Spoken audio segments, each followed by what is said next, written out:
Hello दोस्तों, welcome to this channel. You are watching dude Bhaskar.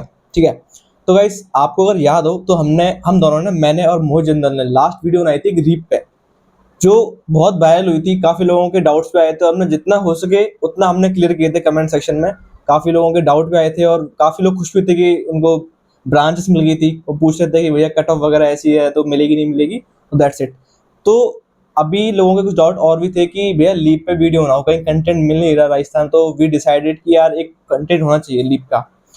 तो अगर आपने लीप की वीडियो नहीं देखी है तो मैं अभी इधर डिस्क्रिप्शन में लिंक दे दूंगा, तो आप जाके देखिए।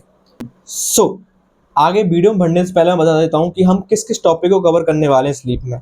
तो क्या एडमिशन प्रोसेस होने वाली है, क्या कट ऑफ रहने वाली है, क्या मतलब अगर स्पेशलाइज अगर हम एमबीएम की बात करें तो एमबीएम में किस ब्रांच में कितनी कट ऑफ रहने वाली है, क्योंकि मैं भी खुद लीप से था, पेट्रोलियम से मैंने डिप्लोमा किया था।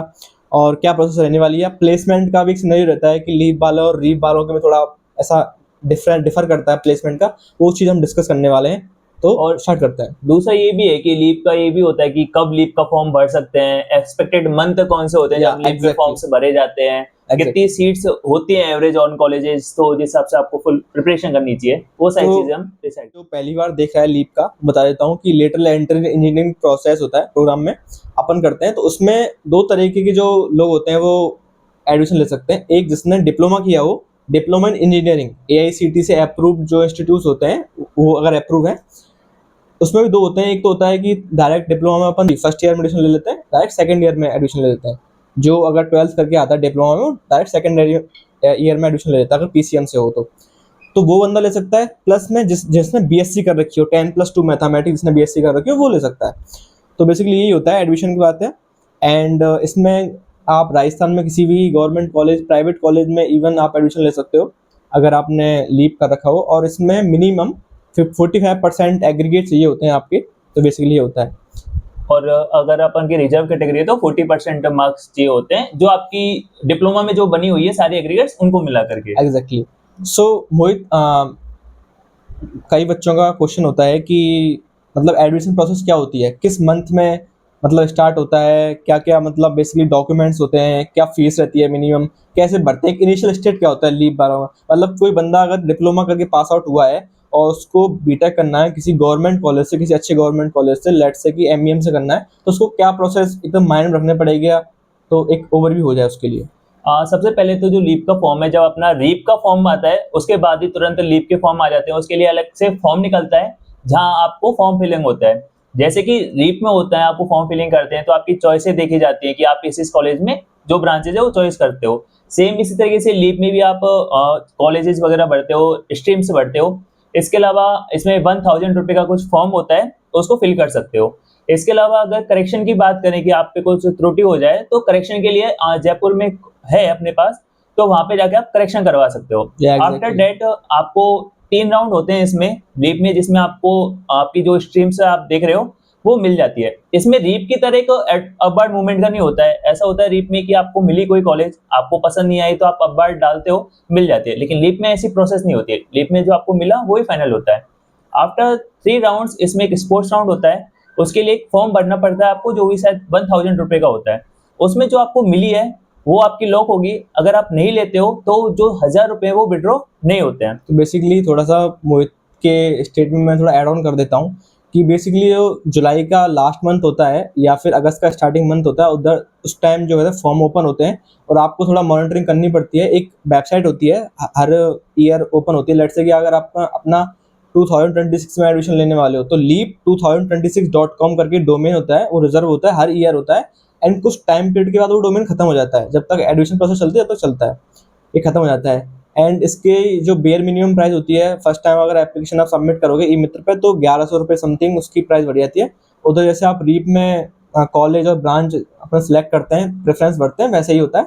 उसके बाद उसमें डेट्स दी जाते हैं कि कब आपका सीट अलॉटमेंट होगा, मेरिट लिस्ट कब निकलेगी, तो वो सब होता है। तो उसके बाद अगर आप लेट से कि अगर कई बच्चों को डाउट होता है ना कि अगर भैया मेरे फॉर्म में गलती हो गई है तो क्या करें, तो जब जब तक मेरिट लिस्ट नहीं निकलती है उससे पहले आप CEZ, central of electronic governance Jaipur है ऑफिस, वो सभी देखता है ये ऑथोरिटी वगैरह है, तो वहाँ आप जाके सही करवा सकते हो उस चीज़ को। तो ये सीन रहने वाला है। और मतलब एक बार अगर आपका मेरिट लिस्ट में नाम आ जाता है तो आपको जाना होता है रेस्पेक्टिव कॉलेज, वहाँ आपको डॉक्यूमेंट वेरिफिकेशन कराने होता है एंड सीधा आपका एडमिशन होता है, फीस ही वहीं हाथों हाथ बढ़ती है।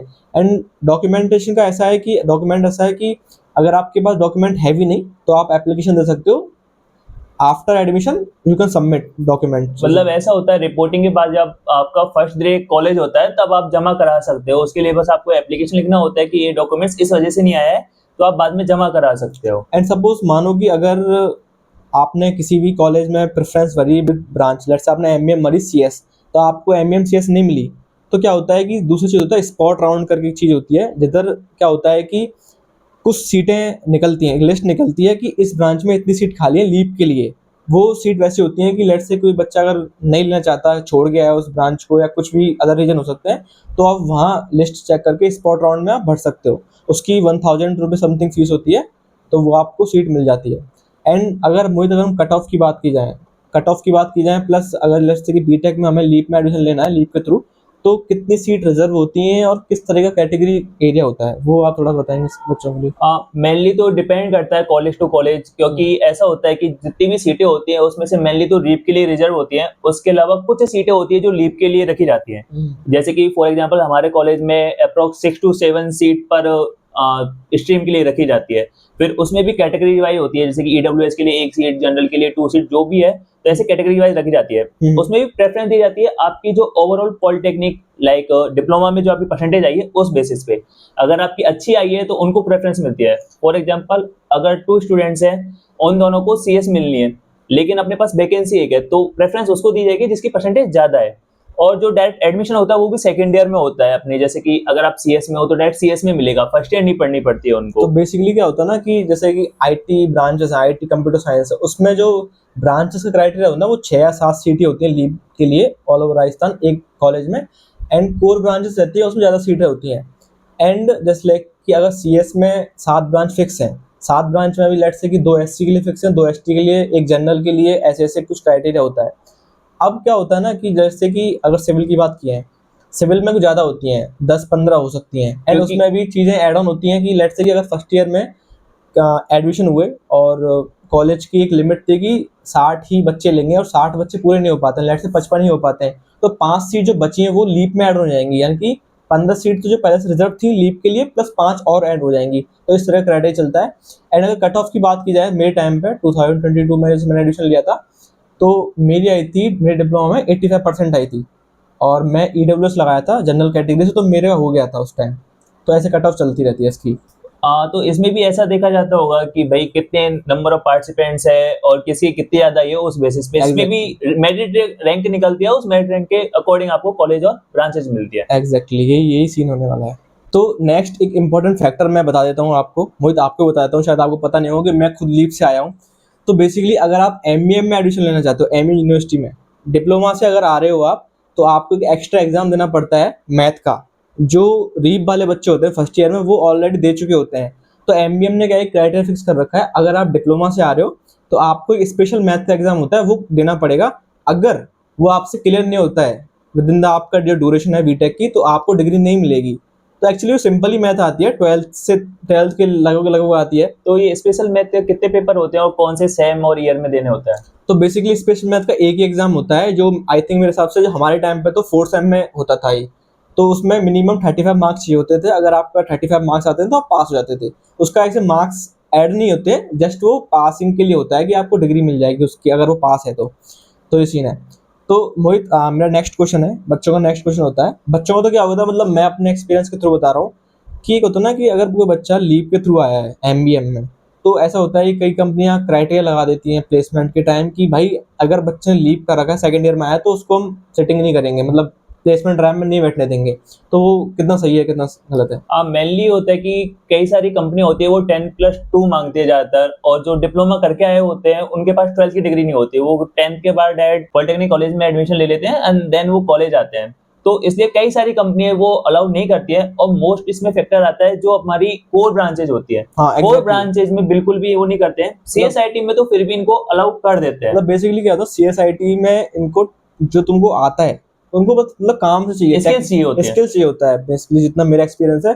मतलब जितना मैं ड्राइव में बैठा हूँ उसमें एक या दो कंपनी ने ही अलाउ नहीं किया होगा ऐसे बच्चों को, वरना सब कंपनी अलाउ करती हैं। लेकिन कोर में ये बहुत ज़्यादा होता है, मेरे और भी दोस्त थे कोर में, काफ़ी कंपनियाँ होती हैं वो लीव वालों को अलाउ ही नहीं करती है, तो वो एक फैक्टर रहता है। तो अगर लेकिन आपको अगर स्किल है तो हाँ। आप ऑफ कैंपस भी ट्राई कर सकते हो हर फील्ड में, तो वो एक चीज़ है जो आप लीप अगर आप लीप से आए हो और अगर आप CSIT यानी कि इस डोमेन में आए हो तो आपको स्किल्स पे ज्यादा वर्क करना है, क्योंकि मैंने सुना है कि जो डिप्लोमा करके आते हैं वो ये भी बोलते हैं कि जो रीप वाले उन्होंने फर्स्ट ईयर में दोनों सेम में पढ़ लिया होगा, एंड वो अदर ब्रांचेस से भी आते हैं, जैसे कि आपकी पेट्रोलियम ब्रांच थी और आप यहाँ पे डायरेक्ट CSI, तो एक लेक ऑफ नॉलेज भी होता है कि पेट्रोलियम से डायरेक्ट CSI, तो उनको कैसे वो रिकवर करना चाहिए। तो बेसिकली जब मैं आया था मेरे टाइम पे, तो मैंने टू बी ऑनेस्ट मैं पेट्रोलियम से आया था, तो पेट्रोलियम में जस्ट थ्योरी होता है, नो प्रैक्टिकल था। मैंने जोधपुर से ही किया था डिप्लोमा, एंड मैं गवर्नमेंट उसमें आया था, बीटेक आया था MBM में CS ब्रांच में।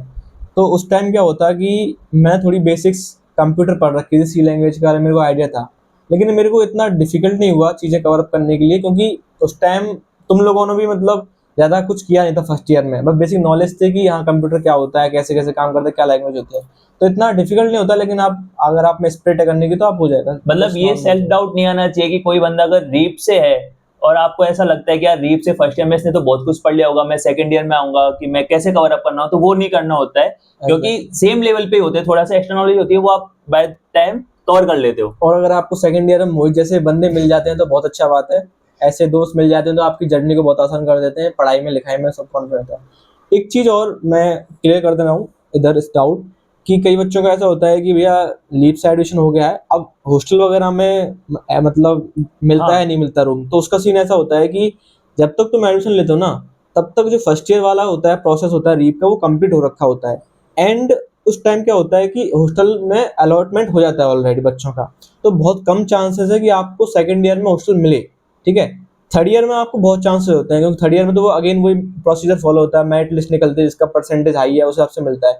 लेकिन सेकंड ईयर में आपको बहुत कम चांस होते हैं कि अगर अगर लीव सीट के लिए भी अलग से एक फॉर्म निकलता है, हॉस्टल के लिए भी अलग से निकलता है। सेकंड ईयर में। हाँ, तो उसमें आप फॉर्म भरोगे तो वहां पे भी अलॉटमेंट होता है। अच्छा। और स्पेशली बॉयज का तो मेरे को इतना वो नहीं है, लेकिन गर्ल्स के लिए निकलता है क्योंकि स्पेसिफिक होता है, तो लीव के लिए भी अलग से फॉर्म निकलता है, हॉस्टल के लिए जैसे कि लीव के लिए निकलता है। ओके, आप फॉर्म भरोगे वहां पे भी अलॉटमेंट वगैरह होते हैं, एग्जैक्टली है। वो आपकी basis on the merit list जो आपकी मिली है उस बेसिस पे होता है। तो बेसिकली यही था अपने एंड से, एंड अगर आपके कोई भी और भी डाउट है तो आप कमेंट सेक्शन में पूछ सकते हैं, हम ट्राई करेंगे कि जो भी हमसे रहा है, जो भी टॉपिक हमसे रहा है, जो भी क्वेरीज अगर रही है लीव के रिगार्डिंग, हम वो कमेंट सेक्शन में इसका डिस्क्राइब करेंगे। एक और डाउट आता है बहुतों के कि है ना, जब टाइम पीरियड होता है जो तुम्हारा फाइनल ईयर होता है और लीव की स्टार्टिंग, उस टाइम पीरियड पे क्या करना चाहिए उन्हें, लाइक जिस स्ट्रीम का वो एम कर रहे हैं तो थोड़ा बहुत उसके लिए पढ़ना चाहिए, क्या करना चाहिए। या एग्जैक्टली अगर आप जैसे डिप्लोमा में, ऑब्वियसली बात है, दो तरह के सिनेरियो हो सकते हैं कि अगर आप डिप्लोमा में किसी ब्रांच में हो, लेट्स से मैकेनिकल में हो, और आप बीटेक में भी मैकेनिकल लेना चाहते हो, और आपको श्योर हो कि आपकी परसेंटेज अच्छी है, आपको मिल जाएगा, तो आप अच्छे से मतलब जो भी कोर्स करिकुलम में है उसके रिगार्डिंग पढ़ सकते हो, ये आपके लिए अच्छा होगा। क्योंकि कई कॉलेजों में मतलब ऐसा बायस भी होता है कि ये डिप्लोमा से आया है, लीव से आया है, अगर आपको आप अपने आपको आप स्किल नहीं करोगे, आपको मतलब दिखाओगे नहीं ना कि मतलब मुझको आता है, तो आपको नीचे दबाने की और ट्राई करेंगे। हर कॉलेज में होता है ऐसा, मेरे साथ भी हुआ है, लेकिन हमारी बात तो कुछ अलग ही थी, हमने औरों को भी दबाया है, सीधी बात है। ऐसा दिखता है ना कि जो डिप्लोमा करके आते हैं उनके पास थ्योरेटिकल नॉलेज ज्यादा होती है, और जो Exactly. 12th करके आए या फिर ऐसे आए तो उनके पास थ्योरेटिकल प्लस प्रैक्टिकल दोनों नॉलेज होती है। या तो उस टाइम पीरियड पे आप थोड़ा बहुत प्रैक्टिकल चीजें पढ़ो तो ज्यादा बेटर होगा, अंडरस्टैंडिंग अच्छी बनेगी, और जो एम कर रहे हो आप वहां पे भी जाके आपको मेहनत कम करनी पड़ेगी। Exactly. That's it from our side. Yeah thank you guys. Thank you guys.